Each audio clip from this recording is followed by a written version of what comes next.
ہر چیز کو توجہ کیجیے گا، ہم نے ہر چیز کو گن گن کر امام مبین کے سینے میں رکھ دیا۔ اب یہ آیت قرآن بتا رہی ہے کہ کائنات ضرورت مند ہے اور امام ضرورت کائنات کا نام ہے۔ ایک صلوات پڑھیں محمد والے محمد پر۔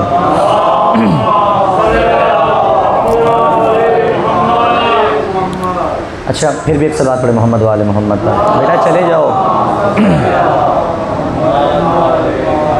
اچھا دیکھیے، دنیا میں توجہ ہے نا آپ حضرات کی، آپ سنیے گا، دنیا میں لوگوں کو جتنی دشمنی ذات علی سے ہے اتنی دشمنی ذات خدا سے بھی نہیں۔ بڑی توجہ سے سنیے گا، جتنی دشمنی ذات علی سے ہے اتنی دشمنی ذات خدا سے نہیں۔ اور آج تک جتنے بھی اسلام کے اندر واقعات ہوئے وہ صرف دشمنی علی کی وجہ سے۔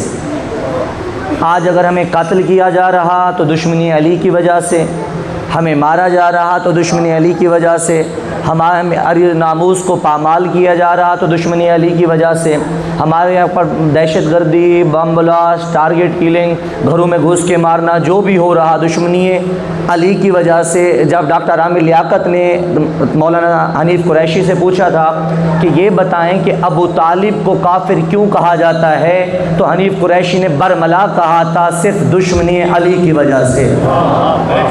یعنی جو بھی ہو رہا ہے عالم اسلام کے اندر وہ صرف دشمنی علی کی وجہ سے۔ ضد کیا ہے، تقاضا کیا ہے، تم علی کو چھوڑ کر ہمارے امام مان لو، علی کو چھوڑ کر ہمارے والوں کو مان لو، علی کو چھوڑ کر ہمارے امام مان لو۔ ارے ہم کہاں سے تمہارے امام مانیں، تم امام بناتے ہو، ہم خدا کا بنایا مانتے ہیں۔ تم میں اور ہم میں فرق ہے، تم بناتے ہو، ہم مانتے ہیں۔ ہم نے ان کو امام مانا جنہیں خدا نے قرآن کا وارث بنایا، ہم نے ان کو امام مانا جنہیں خدا نے اپنا نائب بنایا، خدا نے بنایا، مصطفیٰ نے دکھایا، ہم نے مانا اور قرآن پکار اٹھا وَكُلَّ شَيْءٍ أَحْصَيْنَاهُ فِي إِمَامٍ مُبِينٍ۔ اس کائنات کے اندر پوری کائنات کا علم اس کے پاس ہے جو امام مبین ہے۔ امام مبین کون ہوگا؟ فرمایا امام مبین وہ ہوگا ثم اورثنا الکتاب الذین اصطفینا من عبادنا، جسے اللہ نے اپنی کتاب کا وارث بنایا ہوگا۔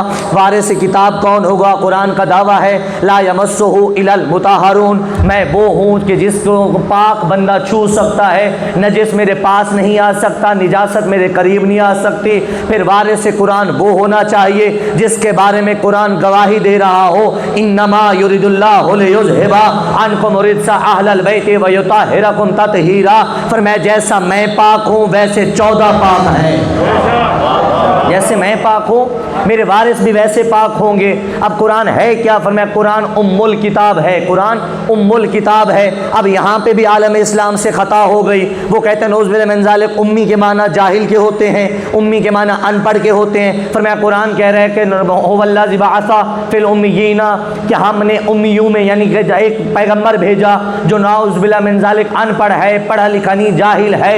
فرمایا جبکہ قرآن سورہ آل عمران میں کہہ رہے لقد من اللہ علی المؤمنین اذ بعث فیہم رسولا من انفسہم، میں نے محمد جیسا نبی مومنین میں بھیج کر مومنوں پر احسان کیا۔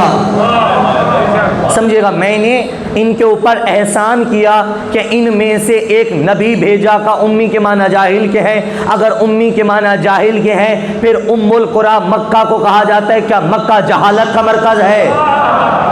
اور تھوڑا بیدار ہوئیے، کیا مکہ جہالت کا مرکز ہے؟ مکہ ان پڑھوں کا مرکز ہے؟ کہا نہیں، مکہ ان پڑھوں کا تو مرکز۔ تو امی کے معنی کیا ہے؟ فرمایا ام کے معنی اصل کے ہیں، ام کے معنی اصل کے ہیں، ام کے معنی بنیاد کے ہیں، ام کے معنی مرکز کے ہیں۔ اور یہی وجہ ہے محمد مصطفیٰ جیسا نبی کہہ رہے فاطمہ تو ام ابیہا ہے، اس کا مطلب اگر میں نبوت ہوں نبوت کی اصل فاطمہ،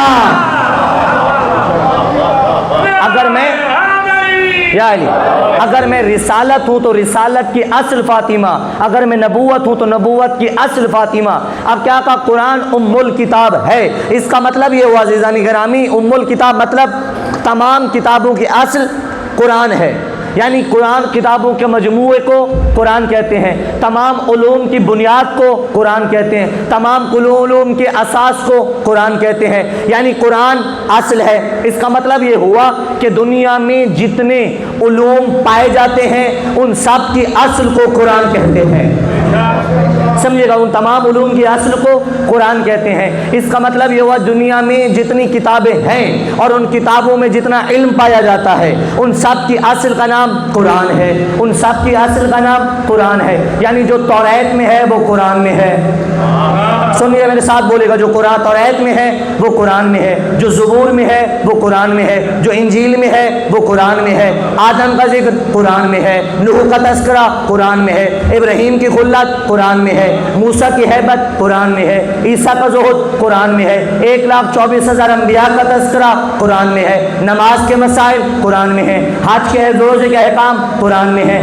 حج کے احکام قرآن میں ہے، زکوٰۃ کا نصاب قرآن میں ہے، جہاد کا حکم قرآن میں ہے، امر بالمعروف قرآن میں ہے، نہی عن المنکر قرآن میں ہے، تولا قرآن میں ہے، تبرہ، تھوڑا بیدار ہوں، تھوڑا بیدار ہوں، نماز کے حکم قرآن میں ہے، امر بالمعروف قرآن میں ہے، نہی عن المنکر قرآن میں ہے، تولا قرآن میں ہے، تبرہ قرآن میں ہے، یعنی کائنات کا ہر علم قرآن میں پایا جاتا ہے۔ اب قرآن کا دعویٰ کیا ہے؟ قرآن کہہ رہے لا رتب ولا یابس الا فی کتاب مبین، میں وہ ہوں جس میں کوئی خشک و تر ایسا نہیں جس کا ذکر میرے اندر نہ ہو، یعنی مجھ میں کائنات کے ہر خشک و تر کا ذکر، لا اصغر ولا اکبر، چھوٹا ہو یا بڑا ہو، ہر ایک کا ذکر میرے اندر پایا جاتا ہے، مجھ میں کوئی کمی نہیں، ہر چیز کا ذکر میرے اندر پایا جاتا ہے۔ آج سینٹ میں بل پاس ہو رہا ہے کہ کون افضل ہے، صحابی افضل یا اہل بیت افضل؟ ارے کم بختو، کن چکروں میں پڑ گئے ہو کہ صحابی افضل یا اہل بیت افضل؟ چھوٹا سا نکتہ ہے، صحابی جب قرآن پڑھے صحابی قاری کہلاتا ہے، جب علی قرآن پڑھے علی قرآن کہلاتا ہے، سمجھے گا میری بات کو، جب صحابی قرآن پڑھے صحابی قاری کہلاتا ہے، قرآن قرآن کہلاتا ہے، جب علی قرآن پڑھے علی بھی قرآن، قرآن بھی قرآن، صحابی قرآن پڑھے صحابی قاری، قرآن قرآن، جب علی قرآن پڑھے علی بھی قرآن، قرآن بھی قرآن، وہ قرآن پڑھے تو قاری کہلائے، یہ قرآن پڑھے، اہل بیت قرآن پڑھے تو قرآن کہلائے، یعنی اگر صحابی قرآن پڑھے صحابی قاری، قرآن قرآن، اگر علی قرآن پڑھے یہ سامت قرآن، یہ ناطق قرآن، یہ بھی قرآن وہ بھی قرآن، اگر اہل بیت قرآن پڑھیں تو قرآن بھی قرآن، اہل بیت بھی قرآن، اگر صحابی قرآن پڑھے صحابی قاری، قرآن قرآن۔ اس کا مطلب یہ ہے جب علی کے سامنے قرآن آ جائے پھر نہیں پتہ علی قرآن کو پڑھتے ہیں یا قرآن علی کو پڑھتے ہیں۔ ہاں ایک صلوات پڑھیں محمد و آل محمد پر، نہیں پتہ، نہیں پتہ۔ نماز کا ذکر قرآن میں، توجہ ہے نا، قرآن کا نماز کا ذکر قرآن میں تمام، لا رتب ولا یابس فی کتاب مبین، میں وہ ہوں جس میں ہر خشک و تر کا ذکر پایا جاتا ہے، یعنی 1,24,000 انبیاء کا تذکرہ قرآن میں پایا جاتا ہے۔ اب یہ قرآن رہتا کہاں ہے؟ اب یہ قرآن ہوتا کہاں ہے؟ وہ قرآن جس میں کوئی کمی نہیں، اس قرآن کے بارے میں پیغمبر نے نہیں کہا میرا یہ قرآن عشر مبشرہ کے ساتھ ہے، نبی نے نہیں کہا یہ اصحاب کے ساتھ ہے، نہیں کہا یہ ازواج کے ساتھ ہے، نہیں کہا یہ امام احمد بن حنبل کے ساتھ ہے، نہیں کہا امام شافعی کے ساتھ ہے، نہیں کہا ابو حنیفہ کے ساتھ ہے، نہیں کہا امام مالک کے ساتھ ہے، نہیں کہا کہ فلاں صحابی کے ساتھ، نہیں کہا حضرت ابو بکر کے ساتھ ہے، نہیں کہا امام مالک کے ساتھ ہے، نہیں کہا حضرت عمر کے ساتھ ہے۔ یا رسول اللہ یہ قرآن رہتا کہاں ہے؟ فرمایا القرآن و علی و علی و القرآن، قرآن علی کے ساتھ، قرآن علی کے ساتھ رہتا ہے، علی قرآن کے ساتھ رہتا ہے۔ اس کا مطلب یہ ہوا نہ قرآن علی سے جدا، سنیے گا میرے ساتھ سفر کیجیے، قرآن علی سے جدا، نہ علی قرآن سے جدا، نہ قرآن علی سے الگ، نہ علی قرآن سے الگ، نہ قرآن علی سے جدا، نہ قرآن علی سے جدا، نہ علی قرآن سے جدا، نہ قرآن علی سے الگ، نہ علی قرآن سے الگ۔ قرآن کی شان کیا ہے؟ فرمایا قرآن کا دعویٰ یہ ہے لا رتب ولا یابس الا فی کتاب مبین، میں وہ ہوں جس میں ہر ذکر پایا جاتا ہے، مجھ میں کوئی کمی نہیں، کوئی کمی نہیں، کوئی کمی نہیں۔ علی امام کون ہو؟ وارث قرآن کون ہو؟ کا امام اور وارث قرآن وہ ہو جو منبر کوفہ پہ بیٹھ کے کہے سلونی سلونی قبل ان تفتنونی، پوچھو مجھ مجھ سے جو پوچھنا ہے، قرآن علی سے جدا نہیں، علی قرآن سے جدا نہیں، نہ قرآن علی سے الگ، نہ علی قرآن سے الگ، جیسا قرآن ویسا علی، جیسا علی ویسا قرآن، نہ یہ علی سے جدا نہ علی اس سے جدا۔ اس کا مطلب دعویٰ کیا ہے؟ فرمایا مجھ میں کوئی کمی نہیں، کوئی کمی نہیں، کوئی کمی۔ ہمیں پتہ چل گیا علی کے ساتھ ہر بندہ نہیں ہوتا، علی کے ساتھ وہ ہوتا ہے جس کی ماں نیک ہو، باپ ایک ہو، جس کی ایک صلوات پہ محمد و آل محمد پر، جس میں کوئی کمی نہ ہو۔ قرآن ہے کون؟ فرمایا قرآن بھی طیب، علی بھی طیب، قرآن بھی طاہر، علی بھی طاہر، قرآن بھی پاک، علی بھی پاک، قرآن بھی طیب، علی بھی طیب، قرآن بھی طاہر، علی بھی طاہر۔ نہ قرآن علی سے جدا، نہ علی قرآن سے جدا، نہ قرآن علی سے الگ، نہ علی قرآن سے الگ۔ جملہ سمجھے گا، نہ قرآن علی سے الگ، نہ علی قرآن سے الگ۔ اس کا مطلب یہ ہوا عزیزان گرامی، قرآن کہاں اترا؟ کہ قرآن قلب مصطفیٰ پہ نازل ہوا، علی آغوش محمد میں نظر آیا۔ قرآن قلب مصطفیٰ پہ اترا، علی دو آغوش محمد میں نظر آیا۔ قرآن علی سے جدا نہیں، علی قرآن سے جدا نہیں، قرآن آغوش محمد قلب محمد پہ نازل ہوا، علی آغوش مصطفیٰ میں نظر آیا۔ قرآن کو سمجھنا ہو تو مصطفیٰ کی سیرت کو دیکھو، علی کو محمد کو سمجھنا ہو علی کی صورت کو دیکھو۔ کیوں؟ اس لیے جو انبیاء کی سیرتوں میں ہوتا ہے وہ علی کی صورت میں ہوتا ہے، وہ علی کی صورت میں ہوتا ہے۔ تم کہتے ہو ہم مل پاس، اچھا وَكُلَّ شَيْءٍ حَسَنَهُ فِي إِمَامٍ مُبِينٍ، امام مانا جائے گا، بات پہنچ رہی ہے نا؟ امام مانا جائے گا، بنایا نہیں جائے گا۔ کیوں؟ تم بناؤ گے تو تمہارے جیسا، تم بناؤ گے تمہارے جیسا، وہ بنائے گا، اس کی صفات کا مظہر ہوگا۔ فیصلہ تو یہی ہو گیا۔ آج تم چاہتے ہو کہ ہم یزید کو معاف کر دیں، ارے کم وقتو ذرا سوچو، تم بناؤ گے یزید ہوگا، خدا بنائے گا حسین ہوگا۔ تمہیں کیا پتا یا الہ، تمہیں کیا پتا کہ قرآن کے وارث کون ہوگا؟ تمہیں کیا پتا وراثت قرآن کیا ہے؟ تم نے بنائے تمہارے جیسے۔ آج جن کو تم اسمبلیوں سے پاس کرا رہے ہو نا نجاستوں کے مراکز، تو امام کم از کم وہ بناؤ جسے کسی بل سے پاک نہ کیا جائے۔ تھوڑا بیدار ہو، امام وہ بناؤ، وہ مانو جسے کسی بل سے نہ پاس کرایا جائے، بلکہ قرآن امام وہ بناؤ جس کے بارے میں خدا آیتیں نازل کرے۔ پتہ نہیں کہاں سے لے کر آ گئے۔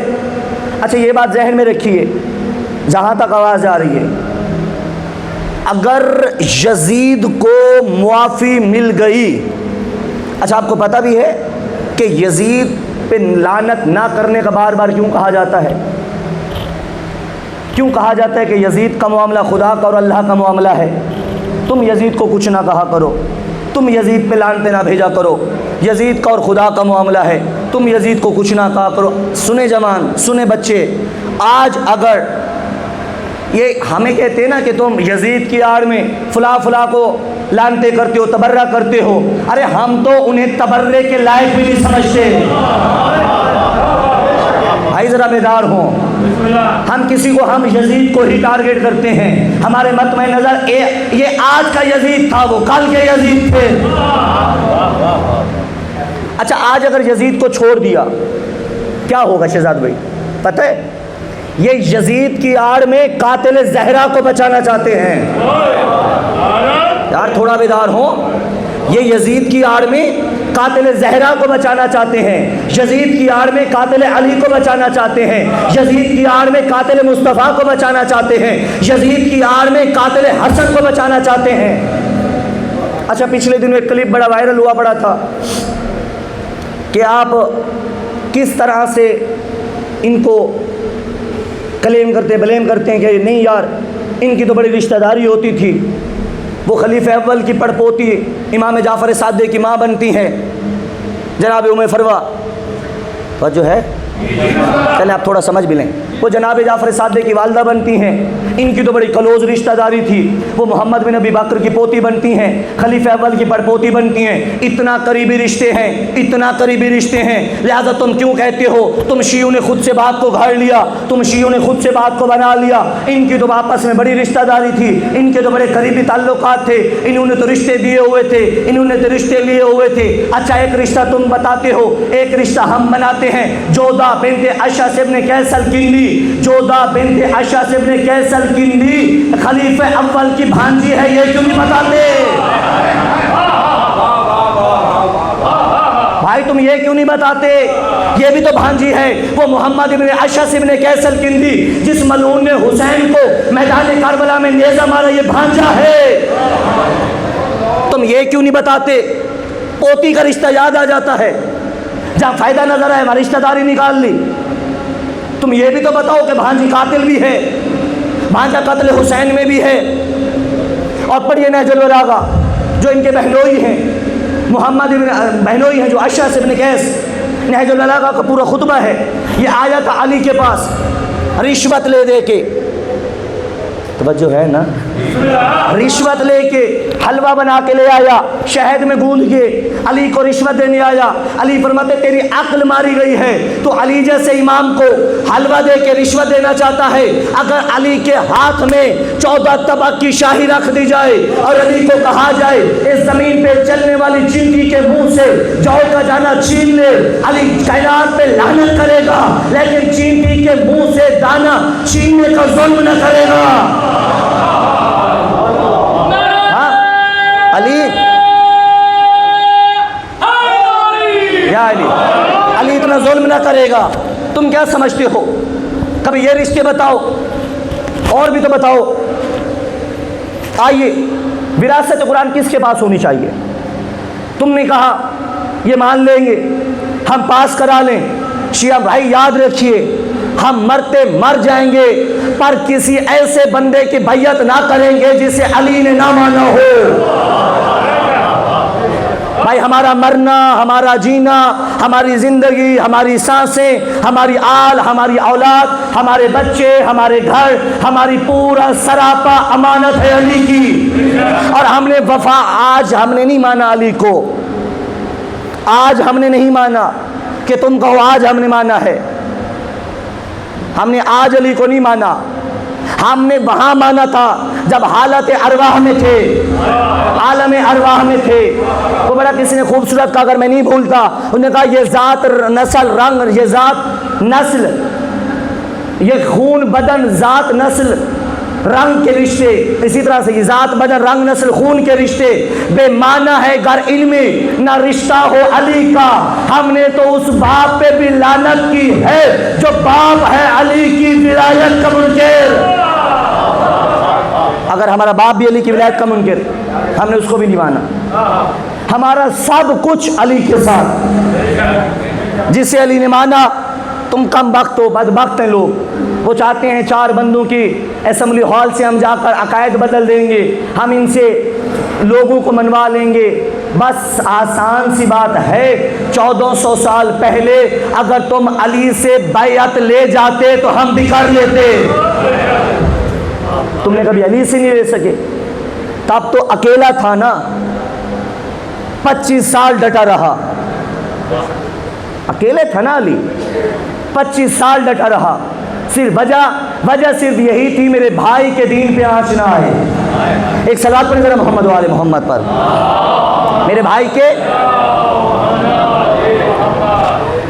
قرآن کا وارث کون ہوگا؟ جسے خدا بنائے گا۔ چونکہ وقت تھوڑا مختصر ہے، حکم بھی تھا۔ دیکھیے علی معجزہ انسانیت کا نام ہے، معجزہ انسانیت کا نام ہے۔ معجزہ کسے کہتے ہیں؟ جو چیز عام طور پہ نہ ہوتی ہو اور وہ ہو جائے اسے معجزہ کہتے ہیں۔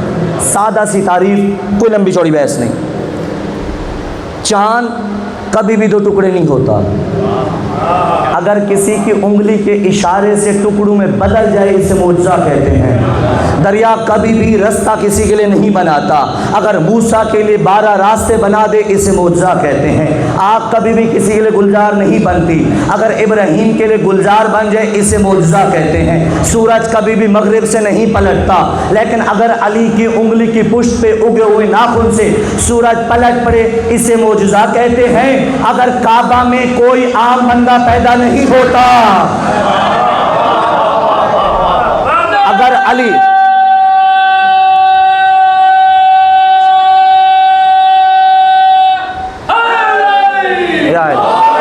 اگر علی جیسا انسان پیدا ہو جائے اسے معجزہ کہتے ہیں۔ علی جیسے انسان پیدا ہو جائے اسے معجزہ کہتے ہیں۔ علی جس نے زندگی میں کوئی تمنا نہیں کی، علی جس نے زندگی میں کوئی خواہش نہیں کی، علی جس نے زندگی میں کچھ نہیں مانگا، علی کو علم کی تمنا یا علم کو علی کی تمنا، علی کو جنت کی تمنا یا جنت کو علی کی تمنا، علی کو کعبہ کی تمنا یا کعبہ کو علی کی تمنا۔ اگر علی علم لینے خیبر میں چل کے جائیں تو علی کو علم کی تمنا، لیکن اگر نادر علی پار کے بلائے جائیں تو علم کو علی کی تمنا، علی کو جنت کی تمنا یا جنت کو علی کی تمنا۔ اگر علی چال کے روٹیاں دینے جائیں تو علی کو جنت کی تمنا۔ وَيُطْعِمُونَ الطَّعَامَ عَلَىٰ حُبِّهِ مِسْكِينًا وَيَتِيمًا وَأَسِيرًا، اگر فرشتے مانگ کے لے جائیں پھر جنت کو علی کی تمنا، علی کو کعبہ کی تمنا یا کعبہ کو علی کی تمنا۔ اگر علی کی ماں دروازے سے جائے تو علی کو کعبہ کی تمنا، اگر کعبہ دیوار میں گھر بنا دے تو کعبہ کو علی کی تمنا۔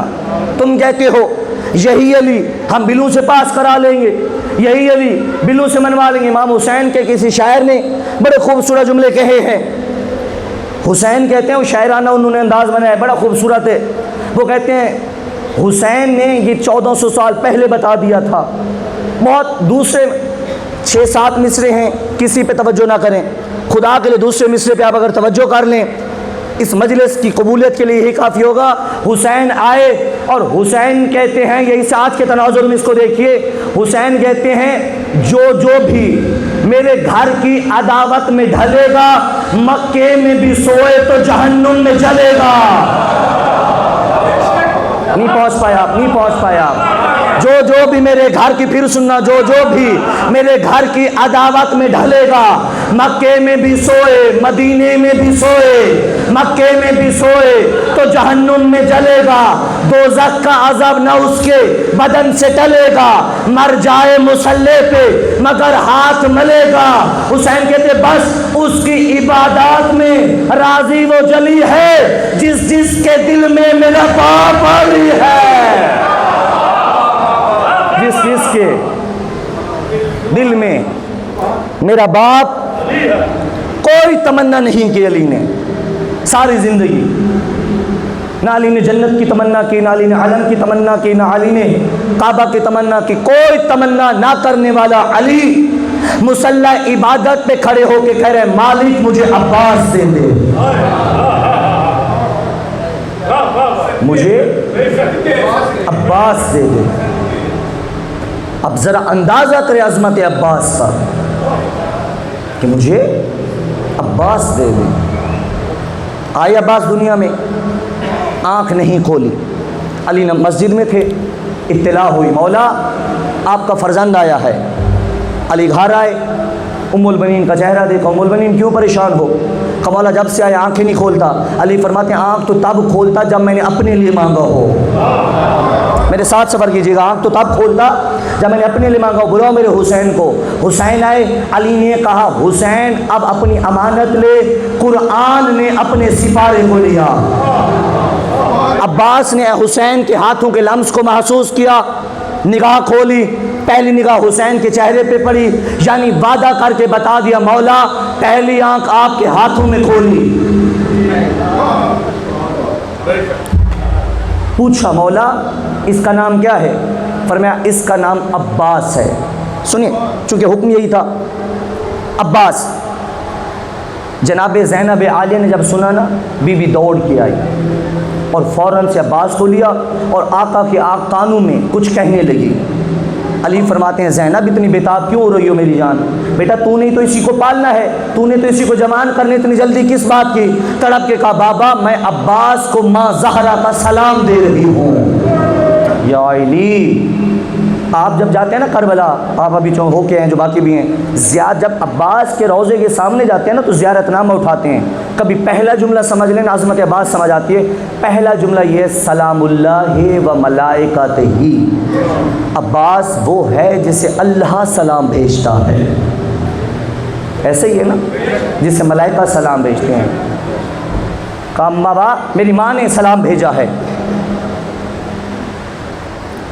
عباس تیری عظمتوں کے کیا کہنے۔ اور ایک روایت میں یہ بھی ہے کہ عباس کا نام خود رسول اللہ بتا کے گئے تھے، جیسے جناب زینب کا نام رسول بتا کے گئے، جناب ام کلثوم کا نام رسول بتا کے گئے، جناب محسن کا نام رسول بتا کے گئے، ویسے مولا عباس کا نام بھی رسول اللہ بتا کے گئے۔ توجہ ہے نا حضرات کی؟ اب سنیے، عباس کی عظمتوں کے کیا کہنے، جس کا نام خدا خود رکھے، جس کا نام رسول رکھے۔ میں کہوں گا آقا آپ کی بڑی عظمتیں ہیں۔ حسنین کون؟ جن کا جھولا جبرائیل جھلائے، عباس جس کا جھولا حسین جھلا رہا ہے، اتنی عظمتیں۔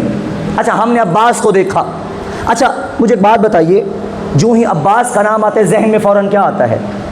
علم، علم کا پھریرا لہرانے لگا، ذوالفقار تل ملانے لگی، شجاعت انگڑائی لینے لگی۔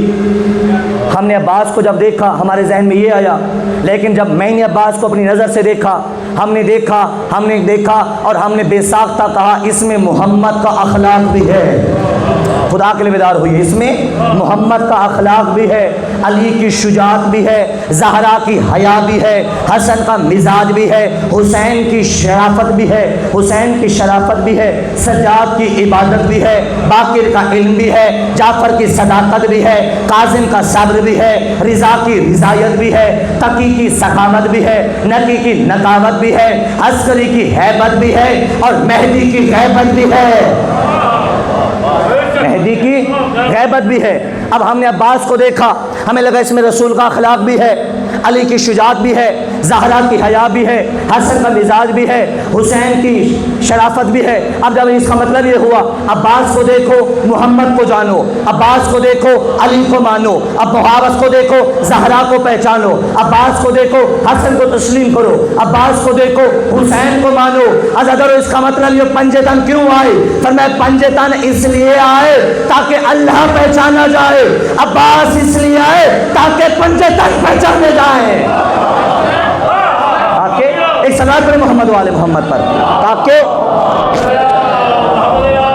پنجے تن پہچانے جائیں۔ ہم نے عباس کو دیکھا، توجہ کیجئے گا، ہم نے عباس کو دیکھا، ہم نے کہا علمدار بھی ہے، توجہ ہے نا، ہم نے کہا علمدار بھی ہے۔ یا اچانک فضائل جدار چلمن عباس سے آواز آئی علمدار نہیں وفادار بھی ہے۔ خدا کے لیے بیدار ہو، علمدار نہیں وفادار بھی ہے۔ میں نے کہا بی بی آپ کون؟ کہا میں عباس کی ام المؤمنین ہوں۔ ہاتھ جوڑ کے کہا بی بی ہم نے عباس کو علمدار کہا، کیا علمدار کہنا کافی نہیں؟ کیا علمدار کہنا کافی نہیں؟ کیا وفادار بھی کہنا ضروری ہے؟ فرمایا میں ایک شجاع گھرانے کی خاتون ہوں، میں جانتی ہوں کہ جنگ علمداری سے نہیں، یا علی جنگ علمداری سے نہیں وفاداری سے جیتی جاتے۔ بی بی کوئی دلیل دے دو۔ فرمایا دلیل چاہیے تو خیبر میں آ جاؤ، 39 دن جو گئے وہ علمدار تھے، 40ویں دن جو گیا علمدار بھی تھا وفادار بھی تھا۔ جو 40ویں دن گیا وہ علمدار بھی تھا وفادار بھی تھا۔ اب عباس ہوئے 13 سے 14 سال کے۔ علی نے سوچا اب میں دیکھوں میری دعا پوری ہوئی بھی یا نہ ہوئی۔ صفین کا میدان، علی فرماتے ہیں عباس جی بابا جاؤ جنگ لڑنے۔ دیکھیں منظر دیکھیں، عباس ایک صلوات پر محمد والے محمد پر، سمجھے بڑا خوبصورت منظر۔ عباس جنگ لڑنے جاؤ، بات تو کوئی ہے نہیں، اطاعت امام ہے۔ عباس چل پڑے، کہاں جا رہے بیٹا؟ بابا جنگ لڑنے۔ کہا عباس ایسے نہیں، آج علی بن کے جاؤ، آج علی بن کے جاؤ، علی بن کے عباس جانے لگے۔ ایک مرتبہ جب میدان میں گئے تو ایسے جیسے علی جاتے ہیں، گھوڑے پہ بیٹھے ایسے جیسے علی بیٹھتے ہیں، لڑے تو ایسے جیسے علی لڑتے ہیں، سر کٹے تو ایسے جیسے علی کاٹتے ہیں، لہو بہا تو ایسے جیسے علی بہاتے ہیں، لوگ اڑے تو ایسے جیسے علی اٹھاتے ہیں، لوگ بھاگے تو ایسے جیسے علی بھگاتے ہیں، اور ہر بھاگنے والے کی زبان پہ تھا علی ہے علی ہے علی ہے۔ ایک مرتبہ ہم نے عالم تصور میں دیکھا علی مسکرا رہے، میں نے کہا مولا عجب مسکراہٹ ہے، فرمایا آج میری دعا پوری ہو گئی۔ میں نے کہا مولا کیسے؟ فرمایا ہم اہل بیت میں رسم ہے جب ہمارے چہرے پہ نقاب آ جائے اور ہماری فضیلتیں گھٹنے کی بجائے بڑھ جائے، ہم کہتے منتیں پوری ہو گئی، دعا پوری ہو گئی۔ مولا سمجھ نہیں آئی، کہا سمجھنا ہو تو سمجھو، شب ہجرت جب میرے چہرے پہ نقاب آئی لوگوں نے مجھے نبی سمجھا، عباس کے چہرے پہ نقاب آئی اسے علی سمجھا۔ لوگوں نے اسے ایک صلاۃ پہ محمد و آل محمد پر، لوگوں نے اسے علی سمجھا۔ کون عباس؟ جس میں علی کی شجاعت بھی ہے، علی کا علم بھی ہے۔ توجہ ہے نا؟ بس تمام کرنے لگا۔ 8 ذی الحج 61 ہجری، حسین نے نگاہ امامت سے دیکھا، لوگ مجھے قتل کرنے بیت اللہ میں آ گئے۔ بیت اللہ کے تقدس کو دیکھتے ہوئے حسین نے کہا عباس خیام سمیٹو، یہاں پہ اگر مجھے مار بھی دیا گیا تو پتہ نہ چلے گا میرا قاتل کون ہے۔ ایک مرتبہ اب منظر دیکھیں، ایک مرتبہ حسین آ رہے، سامنے عباس ہیں، عباس کی نگاہیں حسین کے چہرے پہ پڑیں۔ حسین نے کوئی بات نہیں کی، حسین نے پڑھیے گا کتب، کوئی بات نہیں کی۔ عباس بیت اللہ کی چھت پہ آ گئے۔ یا علی، عباس بیت اللہ کی چھت پہ آ گئے۔ جملہ بدل دوں تو یہی کہوں گا، عباس اپنے باپ کے ملکیتی گھر پہ آ گیا۔ عباس اپنے باپ کے ملکیتی گھر پہ آ گیا۔ ارے ملکیت ہی تھی نا کہ دیوار میں در بنا کے آیا۔ آئے چھت پہ، ایک اشارہ حسین کی طرف، دیکھیں متعدد مرتبہ سنا ہوگا لیکن جو بھی ہم ذکر کرتے ہیں باب الحوائج کا کرم ہے، ایک حسین کی طرف ایک بیت اللہ کی طرف اشارہ کر کے فرماتے ہیں الحمدللہ الذی شرف ھذا بقدوم ابی ہے، اس بیت اللہ کو اللہ نے حسین کے باپ کے قدموں کی وجہ سے عزت دی۔ حسین کے باپ کے قدموں کی عزت سے عزت بخشی۔ او کان بالامس بیتا و اصبح قبلہ، علی کے آنے سے پہلے یہ مٹی کا گھر تھا، اینٹوں کا گھر تھا، گارے کا گھر تھا، حسین کے باپ نے اسے قبلہ بنایا۔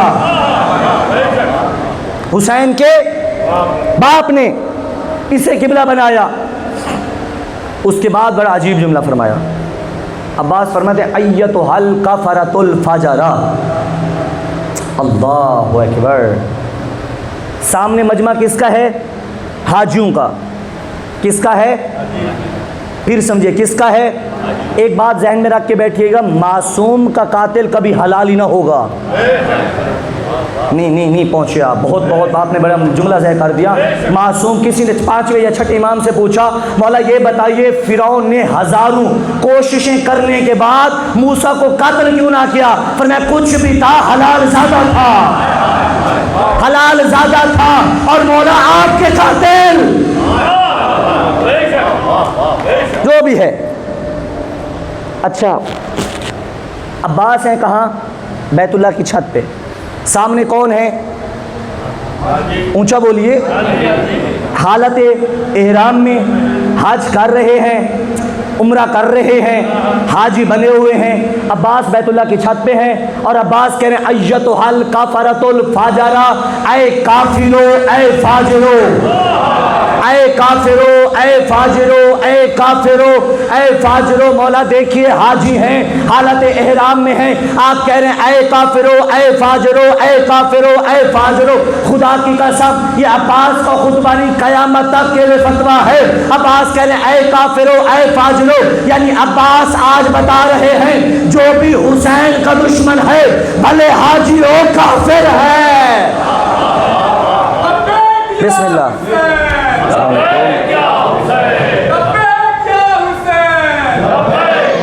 بس آگے میں چھوڑ دیا. بسم اللہ. یا علی. یعنی عباس کعبہ کی چھت پہ کھڑے ہو کے بتا رہے اگر حسین کا دشمن ہے حاجی بھی ہو تو کافر ہے.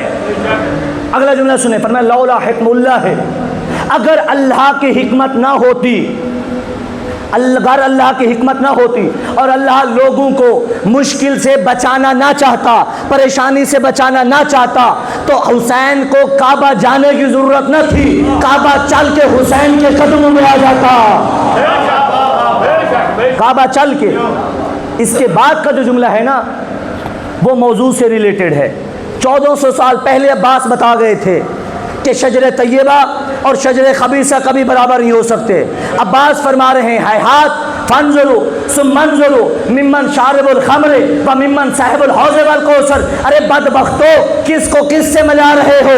کہاں حسین, کہاں یزید, کہاں یزید جس کے گھر میں لعنتیں اتری, کہاں حسین جس کے گھر قرآن کی آیتیں اتری.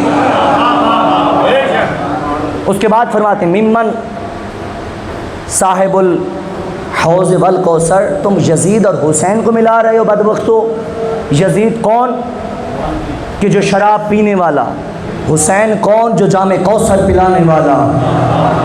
یزید کون جو شراب پینے والا, حسین کون جو جام کوثر پلانے والا. اس کے بعد فرماتے ہیں عجیب بڑا بہترین اور خوبصورت جملہ ہے مولا عباس کا. مولا عباس نے بڑا خوبصورت جملہ کہا, یہ جملہ جو ہے نا یہ علی کی دعا کا اثر ہے. یہ جملہ علی کی دعا کا اثر ہے. عباس فرماتے ہیں وَأَنْتُمْ وَقَعْتُمْ فِي الْغَلَطَةِ الَّتِي وَقَدْ وَقَعْتُمْ فِيهَا الْقُرَيْشِ. تم وہی غلطی کر رہے ہو جو قریش نے کی تھی. قریش نے کیا کی تھی؟ کہتے ہیں قریش نے غلطی کی, انہوں نے محمد کو اکیلا سمجھا. ان بدبختوں کو نہ تھا پتا محمد کے ساتھ علی رہتا ہے. تم سمجھتے ہو حسین اکیلا ہے, حسین کے ساتھ عباس رہتا ہے. حسین کے ساتھ یا حسین کے ساتھ عباس رہتا ہے. آخری جملے تمام, ایک مرتبہ نہیں پڑھ رہا, پڑھنا تھا. عباس جس نے صفین میں اہل بیت کو ان کا حق دلایا, اور تبھی کہا جاتا ہے جب رجب کا زمانہ آئے گا عباس بھی آئیں گے اور چن چن کے بدلے لیں گے. اچھا میں آپ کو دلیل دے دیتا ہوں, 5-7 منٹ اوپر ہو جانے ہیں, خیر ہے. جب جنگ ہو رہی تھی نا, جنگ میں لڑنے کے لیے عباس کے مقابلے کے لیے کربلا میں ایک بندے کو لایا گیا. تسلی سے سنیے گا, بندے کو لایا گیا. نام اس کا معارض ہے اور کوئی 90+ بنتا ہے. بہت بڑا جنگجو, بہت بڑا بہادر معارض, اور بڑے بڑے لشکروں کو خاطر میں نہیں لاتا. اس میں بڑا مختصر کر, اس کے سامنے عباس کو لایا گیا اور اس کی عباس پہ تک بھی نہیں پڑتی. ذرا کوئی کہتا ہے اس سے میں کیا لڑوں گا, اس سے میں کیا لڑوں گا. ویسے یہ جیسے عامر ابن عبد ود کو علی کے مقابلے لایا گیا اور وہ کہہ رہا تھا میں کیا لڑوں گا, اور اس کے ساتھ والے کہہ رہے تھے تو جب جا رہا ہے تجھے نہیں پتا علی واپس نہیں آنے دیتا. اس نے کہا تھا نہیں میں گیا, اور علی کو ہمارے ایک سرائکی ذاکر میں بڑے خوبصورت جملہ کہتے ہیں. وہ کہتے ہیں جب اس نے بار بار ضد کی نا میں جاؤں گا, یہ گیا اور علی کو مار کے آ گیا, یہ جاؤں گا سار اتار کے واپس آ جاؤں گا. ابو جہل کا بیٹا اکرمہ کھڑا ہوا تھا, وہ کہتے تجھے نہیں پتا یہ علی ہے, اس نے میرے باپ کو تھپڑ مارا تو اس کا منہ پھر گیا تھا, اس نے میرے باپ کو مارا تھا. اس نے کہا تم کیسی باتیں کرو, 24-25 سال کا جوان, میں جاؤں گا سر لے کے آؤں گا. جب بار بار کہا میں گیا اور واپس آیا, جب جانے لگا پیچھے ایک بندے نے کہا اچھا جا تو رہے ہو, نمک چکھ کے جانا. عباس کو جاؤں گا مار کے واپس آ جاؤں گا. اب یہ آیا. اچھا اب اس کے پاس دو نیزے دو ہوتے ہیں, آپ بہتر جانتے ہوں گے سرکار. نیزے کی دو قسمیں، ایک دستی نیزہ، ایک طویل نیزہ. جو دستی نیزہ ہوتے ہیں غالباً ہاتھ جتنا اس سے بڑا، وہ یوں مارا جاتا ہے. بات پہنچ رہی ہے نا؟ وہ یوں سینے میں مارا جاتا ہے. جو طویل نیزہ ہوتے ہیں، جو ہم نے دیکھا گھوڑوں پہ بیٹھے ہوتے ہیں اور گھوڑے پہ پورے ہاتھ کی طاقت سے مارتے ہیں. منظر آ گیا. اب یہ مارد آیا، سامنے سے عباس آیا. طاقت عباس کو محسوس کرنا، یہ بڑا جری، اور یہ آیا، اس نے پوری طاقت سے عباس کو نیزہ مارا. عباس نے انگوٹھے اور اس انگلی میں نیزے کو روکا. خدا کے لیے بیدار ہوں. عباس نے یا علی یا علی، عباس نے پوری شدت سے مارا. عباس نے انگوٹھے اور انگلی سے اس کے نیزے کو روکا. عباس نے ہاتھوں کی انگلیوں کی انگشت کی حرکت سے نیزے کو موڑا، یا نیزہ نہیں سوار مڑتا چلا گیا. سوار مڑتا چلا گیا. عباس نے انگڑائی لی، سوار زمین پہ گرا. عباس کی نگاہ گھوڑے پہ پڑی. عباس کی نگاہ گھوڑے پہ پڑی. گھوڑے نے عباس کو دیکھا. عباس نے جست لگائی، اپنا گھوڑا چھوڑا، اس گھوڑے پہ بیٹھا. عباس گھوڑا لے کے دوڑے، پیچھے فوج دوڑی کہ گھوڑا چھینے. شمر پلٹ کے کہتا ہے عباس کو نہ روکنا. عباس نے وہ گھوڑا واپس لے لیا جو ہم نے مدائن میں حسن سے چھینا تھا، جو ہم نے صلاۃ پر محمد و آل محمد پر.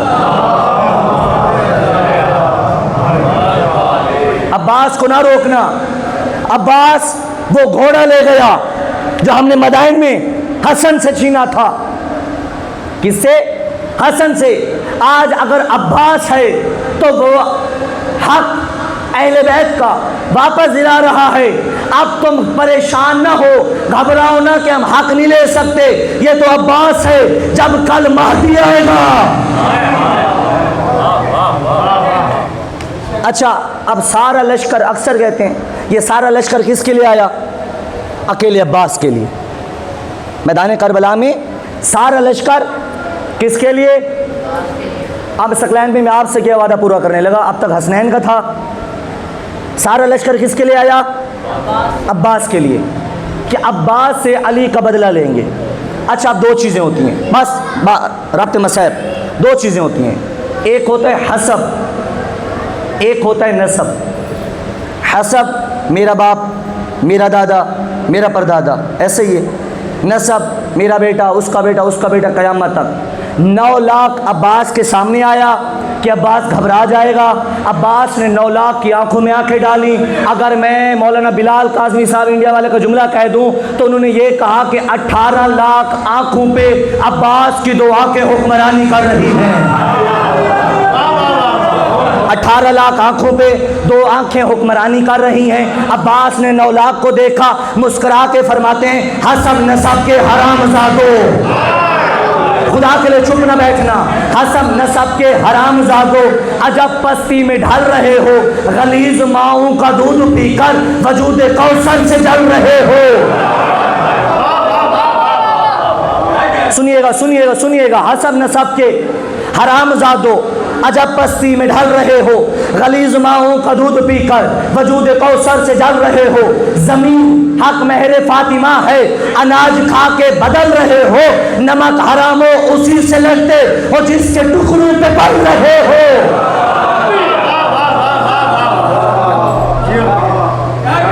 زمین حق مہر فاطمہ ہے، اناج کھا کے بدل رہے ہو. نمک حرام ہو اسی سے لڑتے ہو جس کے ٹکڑوں پہ پل رہے ہو. جملے کی قدر کرنا. باس کہتے سنو جگر خور ماں کے بیٹو، سنو جنگ احد دلا رہے، سنو جگر خور ماں کے بیٹو، تمہاری خصلت ہی میں دغا ہے. ارے ہے غازی جس کا غلام تم کو نہیں پتا وہ حسین کیا ہے. ہے غازی جس کا غلام تم کو نہیں پتا وہ. مسکرا کے کہتے ہیں حسین چاہیں تو پھر میں تم کو یہیں پہ محشر سجا کے ماروں. نہیں نہیں نہیں نہیں نہیں نہیں نہیں پہنچے نہیں پہنچے آپ. حسین چاہیں تو پھر میں تم کو یہیں پہ محشر سجا کے ماروں. سمجھ کے کرب و بلا کو خیبر فلک کی جانب سے آ کے ماروں،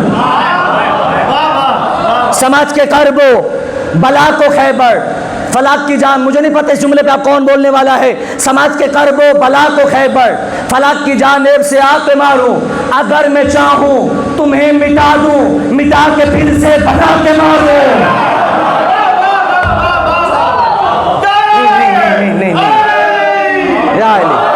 حسین چاہیں تو پھر میں تم کو یہیں پہ محشر سجا کے ماروں، سمجھ کے کرب و بلا کو خیبر فلک کی جانب سے آ کے ماروں، اگر میں چاہوں تمہیں مٹا دوں، مٹا کے پھر سے بنا کے ماروں۔ عباس کہتے کھڑے کھڑے روحیں کھینچ لوں میں،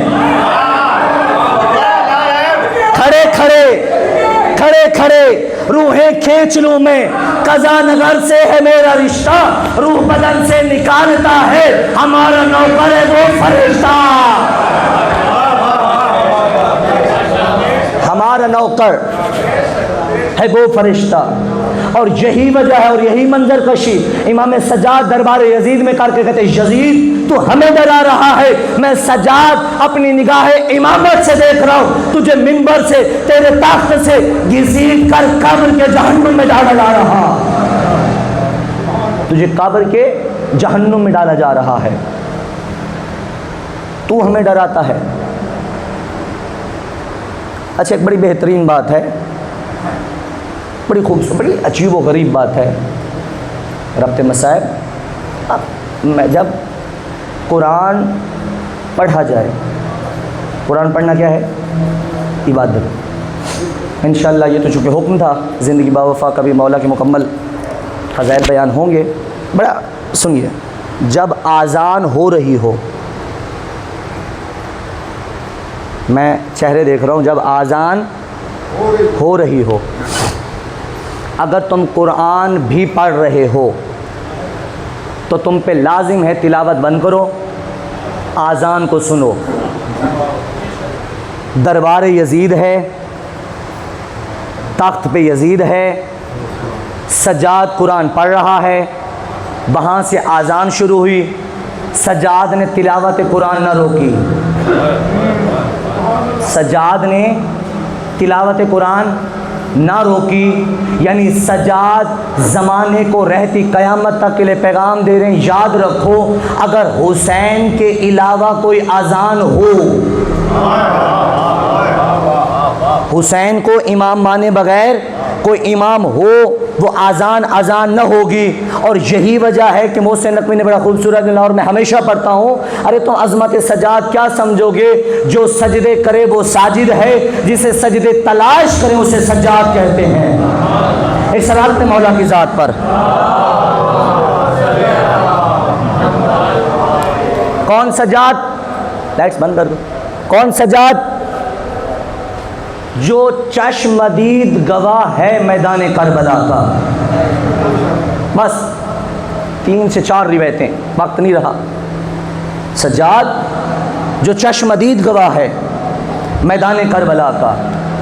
آج 25 محرم ہم آئے تاکہ سجاد کا پرسہ کر سکیں۔ اگر آپ کے دل میں محبت حسین یا سجاد ہے نا، آپ آنکھیں بند کر کے اپنے دل کو ذرا مدینے لے جائیے، اپنے کانوں سے سنیے، آج آپ کو زینب روتی نظر آئے گی۔ اجر و کمل اللہ، خدا آپ کا گریہ قبول کرے، اللہ نواز سے روئیے گا۔ آج ہم نہیں رو رہے، آج محمد باقی رو رہا ہے، آج ہم نہیں رو رہے۔ بڑے علی، آج تو ہم نے کربلا کا پرسہ ہم سجاد کو دیتے ہیں، سجاد ہمارا پرسہ قبول کرو۔ آئیے ذرا آج حسین کو کہ حسین سجاد کا پرسہ لے لو، باقر سجاد کا پرسہ لے لو، شکینہ سجاد کا پرسہ لے لو۔ آج بی بی کو سجاد کا پرسہ دینا ہے۔ اور سجاد اتنا مظلوم امام کہ جو کبھی پانی کو دیکھتا تو روتا، کبھی کھانے کو دیکھتا تو روتا، کبھی کسی جوان کو چلتا دیکھتا تو اکبر اکبر کر کے روتا، کبھی چپل بچی کو دیکھتا سکینہ کر کر کے روتا۔ ایک کہتے ہیں مدینہ کے جو قصاب تھے نا، وہ سجاد کا بڑا احترام کرتے تھے۔ وہ جب بھی پتہ چلتا نا مولا آ رہے ہیں، وہ اپنی دکانیں بند کر دیتے، اور سجاد کے گزر جانے کا انتظار کرتے ہیں۔ ایک مرتبہ منظر یہ بنا، آقا تشریف لائے، سجاد کی نگاہ جانوروں کے لٹکے ہوئے سر پہ پڑی، سجاد بابا بابا کرتے بے ہوش ہو گیا، غش کھا گیا۔ لوگوں نے جب افاقہ دلایا نا، ایک مرتبہ قصائی قریب آیا، ہاتھ جوڑ کے کہتے ہیں مولا مجھے معاف کیجیے، مجھے نہیں تھا پتہ آپ آ رہے ہیں۔ سجاد رو کے کہتے تیری خطا نہیں، بس اتنا بتا دے جب تو نے اسے ذبح کیا اس نے پانی پیا تھا؟ کہتے ہاں مولا۔ کربلا کی طرح رو کے کہتے ہائے میرا پیاسا بابا، ہائے میرا غریب بابا۔ سجاد جس نے کبھی موت نہیں مانگی، کبھی بھی۔ جب آئے نا میرے مولا کوفہ میں گزرنے لگے، ایک مرتبہ سامنے دیکھا مسلم کا سر لٹکا ہوا۔ سید سجاد کہتے ہیں چاچا میرا سلام ہو۔ ایک سپاہی قریب آیا، وہ کہتے کیا کہہ رہے ہو؟ کہا چچا کو سلام کر رہا ہوں۔ کہتے یہ تمہارے چچا ہیں؟ فرمایا ہاں۔ کہا میں نہیں مانتا۔ کہا کیوں؟ کہا یہ بھی تیری طرح آیا تھا، اس کے بھی ہاتھوں میں ہتھکڑیاں، پاؤں میں بیڑیاں، کمر پہ لنگڑ، گلے میں توق۔ حالت کیا تھی؟ ہونٹ کٹے ہوئے تھے، سر سے خون بہ رہا تھا، لیکن جب مسلم آیا نا اس کا سر اٹھا ہوا تھا، شیر کی طرح آ رہا تھا۔ سجاد رو کے کہتے تو نے انصاف نہیں کیا، جب میرا چچا آیا اکیلا تھا میں سر کیسے اٹھاؤں؟ علی کی بیٹی کا سر ننگا ہے، زینب کے سر پہ چادر نہیں۔ کبھی بھی موت نہیں مانگی۔ پورے سفر میں 1800 یا 2600 یا 2800 کلومیٹر کبھی بھی سجاد نے موت نہ مانگی۔ سجاد نے شام غریبہ کا منظر دیکھا، موت نہیں مانگی۔ سجاد نے پھپھی کی بے ندا دیکھا، موت نہیں مانگی۔ سکینہ کو تماشے لگتے دیکھے، موت نہیں مانگی۔ اصغر کا گلا چلتا دیکھا، موت نہیں مانگی۔ بابا کے تنے چاک چاک زرنم ریت پہ دیکھا، موت نہیں مانگی۔ پھپھیوں کو قیدے دیکھا، موت نہیں مانگی۔ بے پناہ نے اونٹوں پہ دیکھا، موت نہیں مانگی۔ ارے سجاد پھپھیوں کے ساتھ بازاروں میں آیا، موت نہیں مانگی۔ دربار میں آیا، موت نہیں مانگی۔ پتھر کھائے، موت نہیں مانگی۔ آگ برستی رہی، موت نہیں مانگی۔ موت کب مانگی؟ ہزاروں شدید ممبر تخت کے سب سے اونچی سیڑھی پہ بیٹھا، سب سے نچلی سیڑھی پہ حسین کا سر تھا۔ یہ حسین کی بوسہ گائے مصطفیٰ پہ چھڑی مار کے بے ادبی کر رہا۔ ایک مرتبہ شراب کا جام اٹھایا اور ایک مرتبہ بھرے مجمع میں یہ ملعون کہتا ہے علی کی بیٹی زینب، منہ پہ ماتم کر کے کہتا ہے کجا زینب کجا یزید، رو کے کہتے ہیں میرے اللہ مجھے آج موت دے دے، علی کی بیٹی کو بازار میں رسوا۔ بس زدارو کون سجاد ہمیں جو کہ نہیں پتا، ایک ایسا مظلوم امام جو کربلا سے لے کر کوفہ، کوفہ سے لے کر شام کمر سیدھی نہ کر سکا۔ خدا آپ کا گریہ قبول کر، کمر سیدھی نہ کر سکا۔ کیوں؟ کہتے ہیں مجبوری تھی سجاد کی۔ دو وجہ بتائی گئی۔ کیا؟ پہلی، سجاد غیرت کا مریض تھا، جب بھی کہتا سر اٹھاتا نا سامنے پھوپھی ننگے سر نظر آتی، سر چھپا لیتا۔ دوسرا کہتے سجاد کے گلے میں رسی تھی، اس گلے کی توق میں سے ایک زنجیر نکلی ہوئی تھی جو چھوٹے اس قد کے باقر کے گلے میں پیوست تھی۔ جب سجاد تھک جاتا نا اور سر اٹھانے لگتا، باقر کی تلوے اٹھ جاتے، رو کے کہتا بابا گردن چھپا لے، میرے گلے میں رسیاں سخت پڑ گئی ہیں۔ اور مولا سجاد فرماتے ہیں سب سے زیادہ پریشان میں سکینہ کے سوالوں سے ہو، قدم قدم میں آ کے کہتے سجاد مجھے بتا یہ پرندے کہاں جاتے ہیں؟ میں کہتا سکینہ گھر جا رہے ہیں۔ پھر شام ہوتی، سجاد کہاں جا رہے ہیں؟ میں کہتا سکینہ وطن کو واپس جا رہے ہیں۔ لوگ کے کہتے سجاد کبھی قیدی بھی گھر جاتے ہیں، سجاد کبھی ہم بھی گھر جائیں گے۔ بس سجاد تمام کرنے لگا۔ 25 محرم ولید بن مروان نے سجاد کو زہر دیا، بیماری کی حالت میں بستر پر سجاد ہے۔ ایک مرتبہ تمام اولاد جمع ہوئی سجاد کے قریب، جب سارے بچے جمع ہوئے نا ایک مرتبہ سب کہہ رہے ہیں میرے مولا کے لیے پانی لے کے آؤ، پانی لے کے آؤ۔ جب کہا ٹھنڈا پانی دو، سجاد تڑپ کے کہتے ہیں ہرگز پانی نہ لانا، میرا اصغر پیاسا مارا گیا، میرا بابا پیاسا مارا گیا، مجھے پانی نہ دینا۔ ایک مرتبہ زیادہ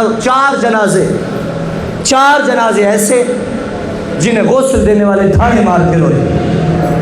پہلا جنازہ زہرا کا جنازہ، پہلا جنازہ زہرا کا جنازہ۔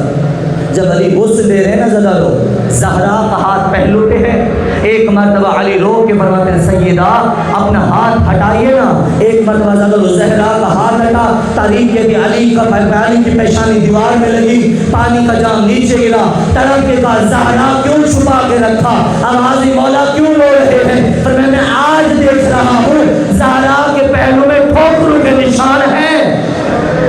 دوسرا جنازہ دربار شام، زندان شام میں سکینہ کا جنازہ، جناب زہرا عالیہ غسل دے رہی ہیں، ایک مرتبہ تڑا کر کا سجاد ایک مسئلہ بتا دے، اما بتائیے کیا بتاؤں؟ روکے کا سجاد یہ بتا سکینہ کو کرتے کے ساتھ غسل دوں یا بنا کرتے کے غسل دوں؟ پھپھی اما کیا ہوا؟ فرمایا سجاد جب میں غسل دینے کے لیے کرتا اتارتی ہوں سکینہ کا کرتا ہی جسم سے کھال اتر رہی۔